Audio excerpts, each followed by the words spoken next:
Hey guys, in today's video I'm going to be changing the transmission fluid and the front and rear differential fluid in the GTR. Let's open the boxes to see what's inside. So I have the AMSOIL gear oil, and it looks like it got smashed a little on this side. Well, I kind of just fixed it right there. And here is the other one. So I'll need one for the front differential and one for the rear differential. And here's the mutual dual clutch transmission fluid. I noticed that they sold individually online, but found a deal for 12 of them. I didn't expect that the 12 would be in the original box, so you can get a case of 12 for a better deal. Let's get on to the fluid change.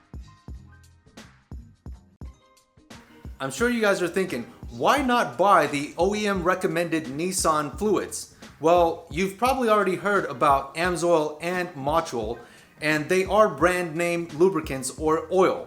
Now, if you think about it, Nissan is not in the business of making oil. They get it from a third party and put their label on it and then sell it. Oil is not that unique.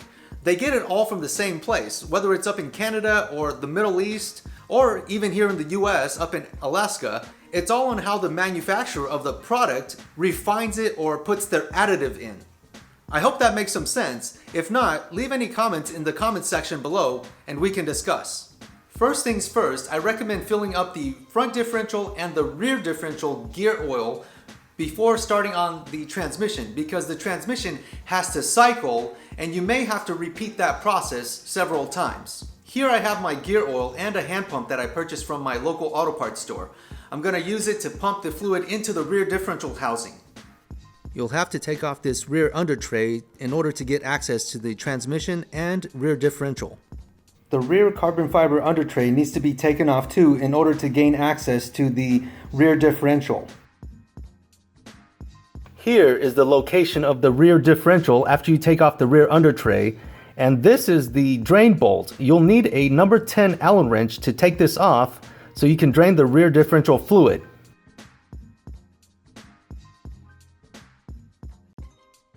To fill up the rear differential housing, put the drain bolt back in, and then on the passenger side, right above it, you can see the fill bolt. Take that off and use the hand pump to pump the fluid into the housing until it starts leaking, and then put the fill bolt back in.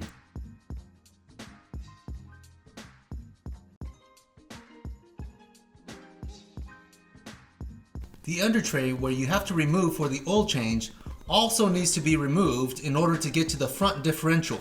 The front differential drain bolt is right here, and you can see the oil filter is just right here. The fill bolt is actually right above, right in this area right here. I don't know if you guys can see that, but it's right above where the drain bolt is, back here.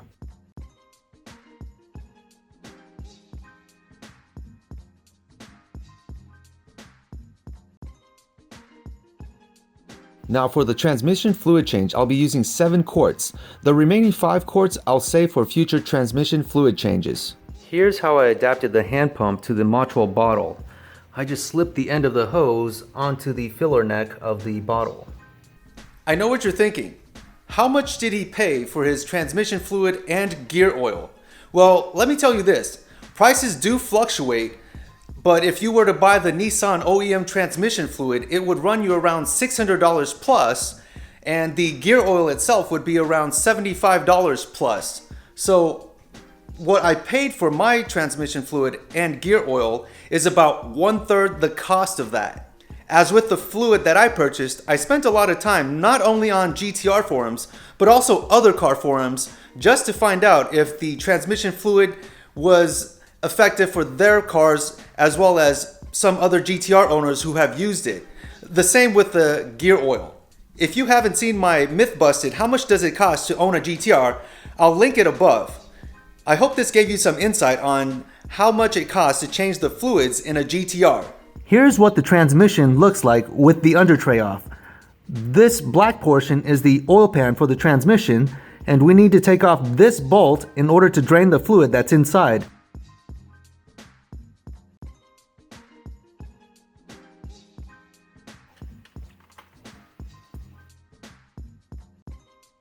That is a 7-quart drain pan, and you can see it's almost full of transmission fluid.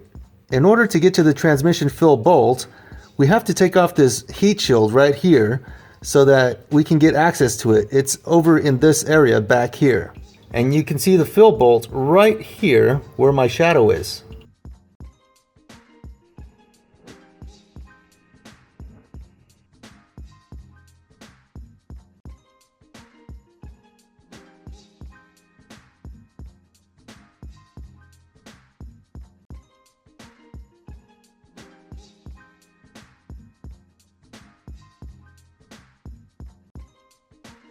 Let's start the car.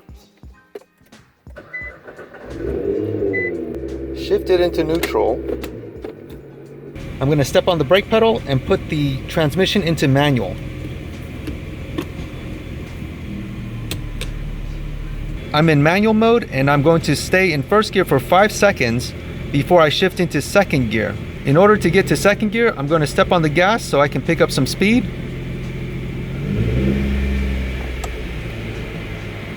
And I will stay in second gear for 5 seconds. Now I'm going to downshift to first gear after 5 seconds. Now I'm going to step on the brake, put the car in park, and shut the car off.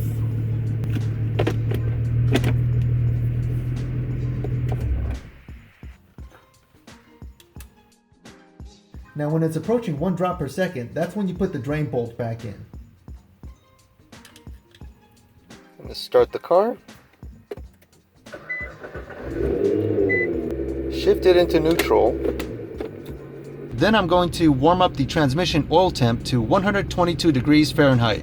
It's warmed up to 122 degrees Fahrenheit, and now we're just going to repeat steps 4B to 4F, and after waiting 5 minutes, we're going to repeat step 5A and do this within 25 minutes.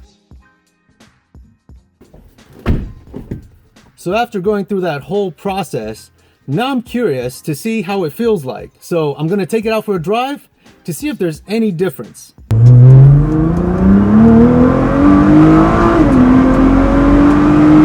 The shifts do feel a little more precise and smoother. I hope you guys enjoyed this video. I'll see you in the next one.